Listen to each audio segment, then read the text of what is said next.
we have to assume that we are benunim, mediocre. We don't want to say that we are reshaim. It's not good. It's very discouraging. We cannot live in illusion and think that we are tzaddikim. That's also not realistic, because we're very far from being tzaddikim. So what do we have to think? Like the Rambam say, a person has to look at himself that is 50-50. 50% mitzvot, 50% averot. He's going to do now another mitzvah. It's going to turn the scale to the positive side. If he will make a sin, he'll turn the scale to the negative side. So a person would say, you know what? Okay, right now what am I? 50-50. I'm going to give $100 tzedakah to a poor person, and I just became tzaddik. Here, now I turn it to the positive side. I can go rest. You don't know. Now you became 50-50. And on the next mitzvah, you're 50-50. And after you did 5,000 mitzvot, you're still 50-50. Because you don't know how much negative balance you had. The number of the mitzvot is not the main thing.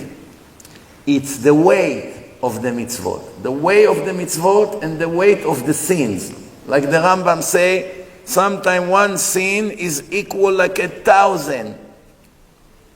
Depend on what kind of a sin.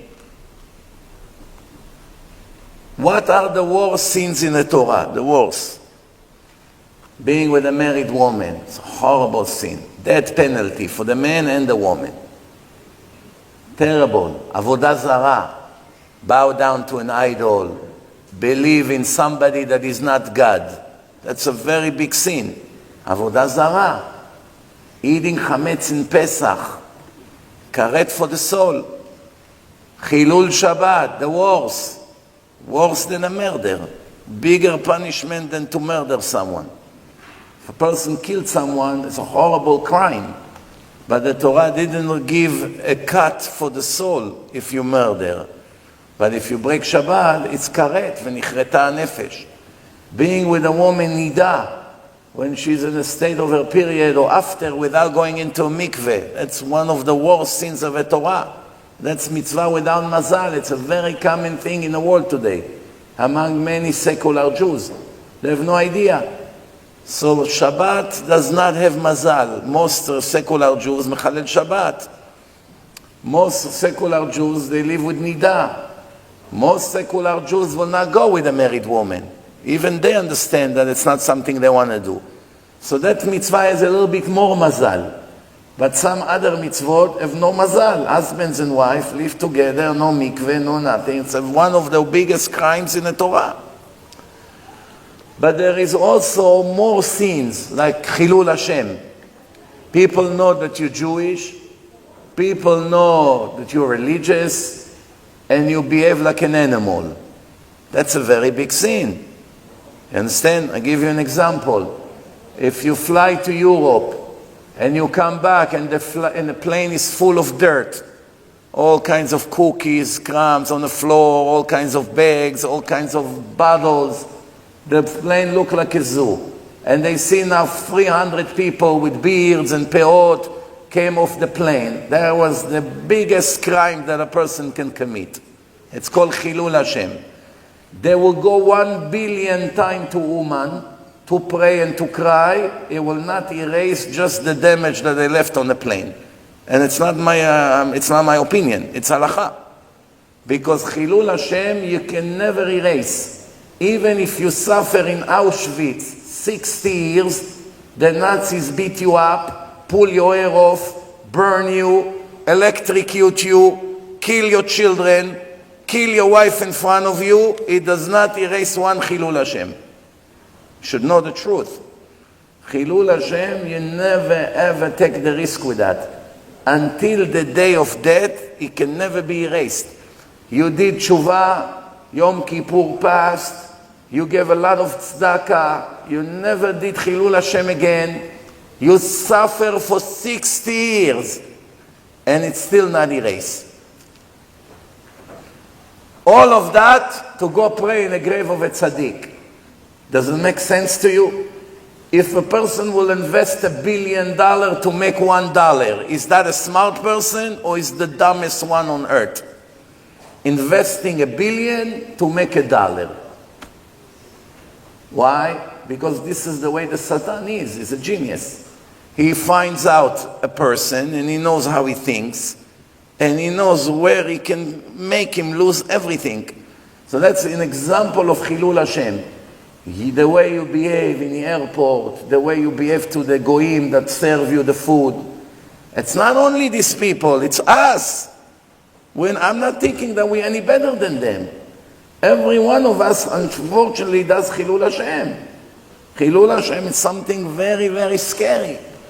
Chas v'shalom, if a person do Chilul Hashem, if he gets drunk, if he gets on a table, he embarrassed everyone, say, wow, this guy Shomer Shabbat from the synagogue, look how he behaves in a wedding. All kinds of things like this. That's called Chilul Hashem. A woman passed by the street, oh, give her a compliment with your beautiful beard and your yarmulke. That's the biggest Chilul Hashem. What is this Goya thinking? Look at this dirty Jew, look how he behaves. This is a chosen people. Immediately it makes Hashem embarrassed that he has such children. And for something like this, there is no teshuvah until the day a person dies, and that's only after he did serious teshuvah and took a lot of suffering for it. If he did not do teshuvah and did not get suffering, even when he died, he does not get erased. People like this go to the 7th place in Gehenom, which is the worst one. It's called Tachtit Haaretz. Ve'enam yotzim misham le'olam. That's what's written. They ended up in those places and they never come out of there. Why? Because of Chilul Hashem. That's one of the sins, Chilul Hashem. But there is one more sin that is worse, that nobody knows about. Almost nobody knows about. Almost nobody knows about it. Even religious people don't know about it. There is one more sin that the Torah clearly say that Hashem will never agree to forgive a person. Never. Hashem will not agree to forgive a person. Meaning, no matter what you do, it's not going to be. That's why obviously you don't want to ever commit that crime. Who knows what it is? Last week, we read it in a Parashat Nitzavim. Moshe Rabbeinu standing in front of the nation in the last days of his life. All Sefer Dvarim with 36 days. That's it. 10 parashot, 36 days. Zot HaBeracha, that was the last hours of Moshe Rabbeinu's life. We're almost there. Soon, Simchat Torah. And Moshe said to the people, if anyone here that I'm giving him this musar is listening to me right now, to my warnings, and think whatever he says does not bother me, does not apply to me. No one will tell me what to do. I have my way. You go your way, I go my way. Don't ever preach to me. Don't rebuke me. I know what I'm doing. I can't stand fear. I don't like rabbis that speak strong. Speak pleasant or don't speak. Those are the biggest criminal in the world, according to the Torah. People that hate Musar. It's written in the parasha. Don't say I say. Word by word. Pen yesh kan ish. If there's anyone over here thinking that whatever I'm speaking to you today does not apply to you, ve'omer shalom yeh li, I'm for sure protected. I have nothing to worry about. Whatever you're warning me, you're not scaring me. Shalom alaich nafshi. I'm good. I have nothing to be afraid of. Lo yoveh Hashem seloach lo.